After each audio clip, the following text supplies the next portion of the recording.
Great, so welcome back to Grade 8 Math. We're now looking at 7.3b, which is on rotations. And this is very similar to last year's lesson, the Grade 7 version. What's really just different in the Grade 8 version is that we'll be looking at how to rotate points that are far away from the origin and just looking at the behavior of the signs and what rules we can use to help predict the positioning of those images. So let's just review some of the steps and review the directions of rotations. First of all, you need to read the coordinates of the object. Make sure you understand the starting point. Number 2, know the location of the center of rotation and the direction of the rotation.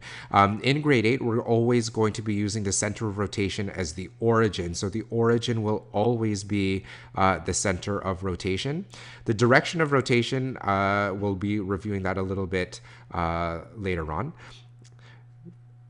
Then point 3, make a mental rectangle and then rotate it according to that rotation. So what you're going to do is just kind of shade in, looking at the rectangle, putting in your the 2 points, so the origin and that point. And because it's rotating around the origin, that will be the pivot point, or pretend like you stick a nail right at the origin, and then you're going to move that rectangle around. We'll just take a look at a couple of examples when we get to that point, and then rotate it according to the rotation that's given.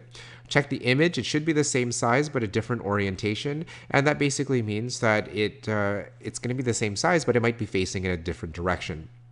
Let's now look at the direction of rotation. So direction of rotation, if we start off with an object that's in quadrant 1, so let's say that's an object in quadrant 1, and we're going to rotate this 90 degrees counterclockwise. So that means going against the direction of the clock, going back in time. Well, I'll draw this mental rectangle in my head so it looks like it's closer to the x-axis here. Then what I'm going to do is our pivot point is always going to be the center of rotation at the origin. So with this rectangle, I'm going to rotate it 90 degrees counterclockwise, and that ends up putting me about here. And this will be in quadrant 2. So everything that's in quadrant 1 when rotated 90 degrees counterclockwise, whoops. So if I'm rotating this 90 degrees counterclockwise, I'll end up in quadrant 2 if it starts in quadrant 1. Now, if I just draw some guidelines in there just to take a look at this angle. So if I connect this down to the origin, this is pretty close. I get a 90-degree angle, so I can see that now it's closer to the y-axis in this case. So it's 90 degrees counterclockwise. Now again, if I start back in quadrant 1 and I am moving it now 90 degrees clockwise, so let's just take some green here. So if I'm rotating it 90 degrees clockwise, I'll be putting it now in a different quadrant, and anything in quadrant 1 that is rotated 90 degrees clockwise will end up in quadrant 4. So if I take a look at my point, it'll be, since this was close to the x-axis, when it goes 90 degrees, it'll be close again to the y-axis, so just about there. And now let me draw some guidelines just so that you can also see this 90-degree angle. Okay, that's pretty close again. So this angle here makes another 90-degree angle. So this is why this is how rotations work. So it follows the angle that you need, and also the distance from the origin to the point remains the same. So as if it's on a string just spinning around the origin, it'll always be the same distance. Now if we look at a different angle, if we look at, for example, 180 degrees. So let's just take our example of this point that's closer to the x-axis again.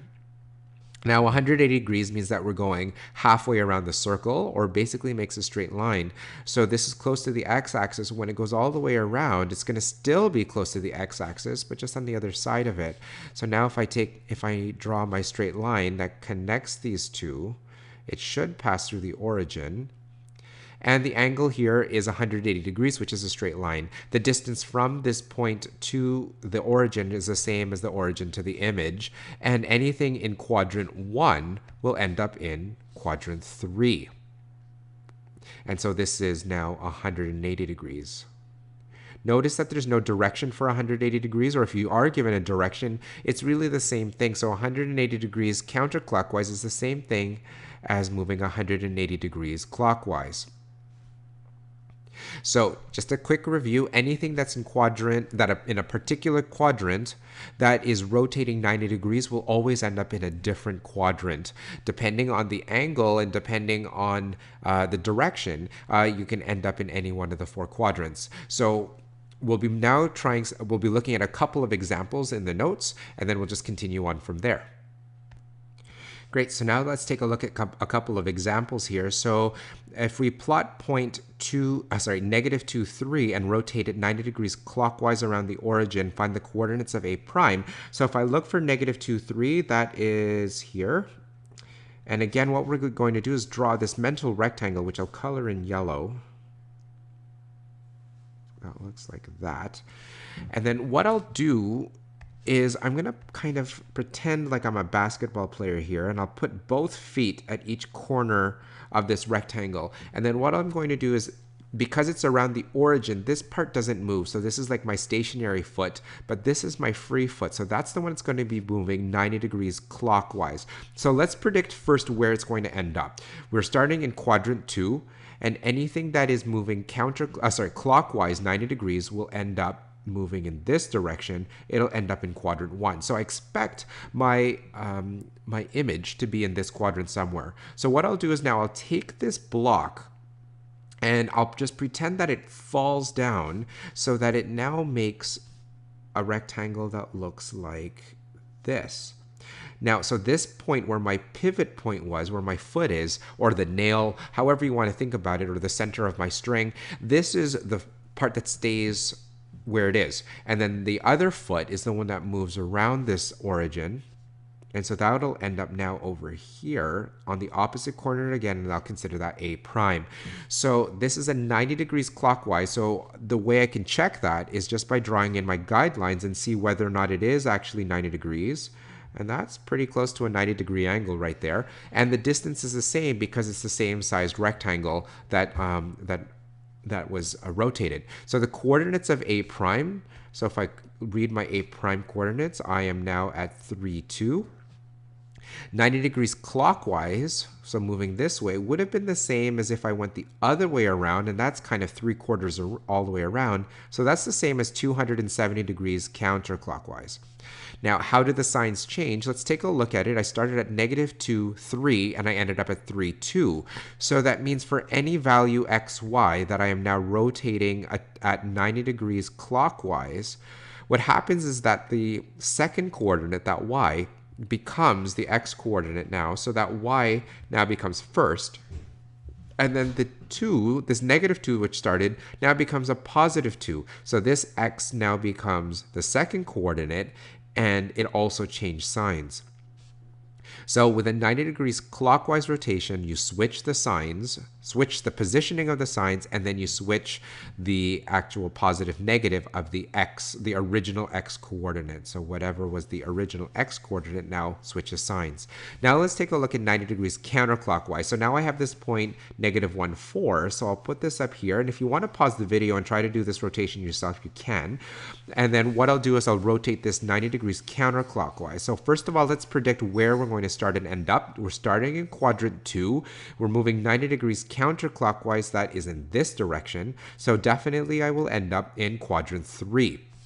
What I'll do is I'll draw my rectangle again, and I'll see that now I kind of have this block that's kind of a skinnier block. Again, I put my pivot points in there so I know where I'm starting and where I am rotating on, and I'm rotating always on the origin, and this is flopping down. We're rotating down to quadrant 3. So now my new rectangle makes this shape, kind of.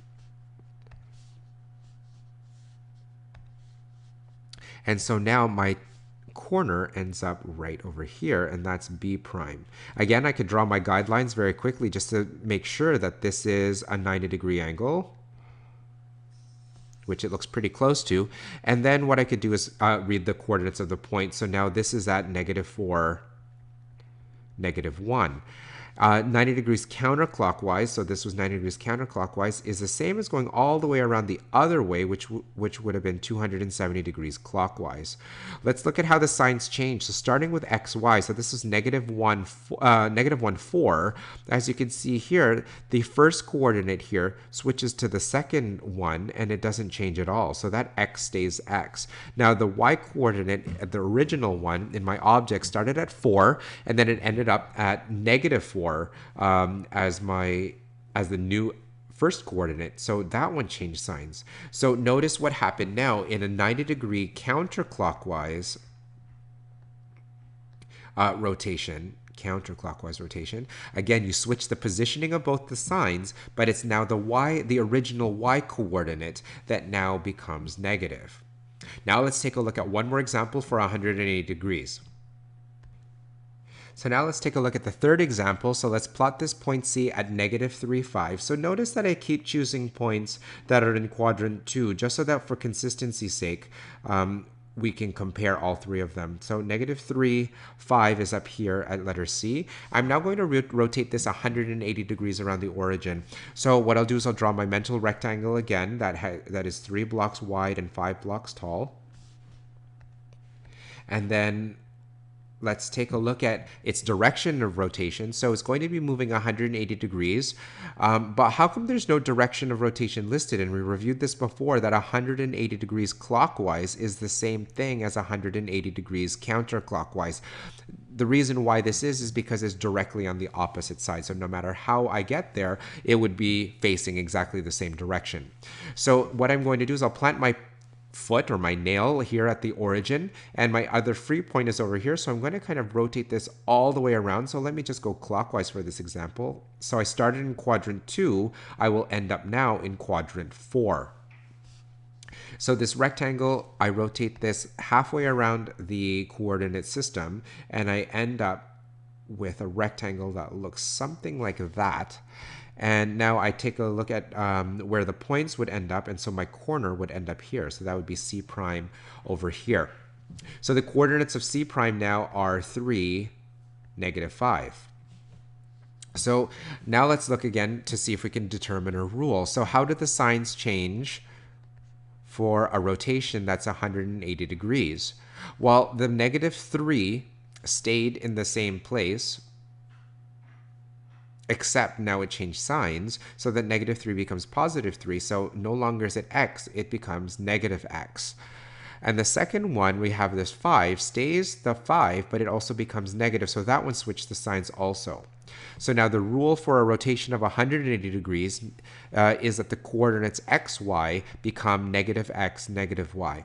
So now we have a bunch of rules. You can review this whole video and write these down so that you know the rules for 90 degrees clockwise, 90 degrees counterclockwise, and 180 degrees, and for all those rotations. Combine these with all of the reflection rules, and then we've completed all of the transformation rules right now.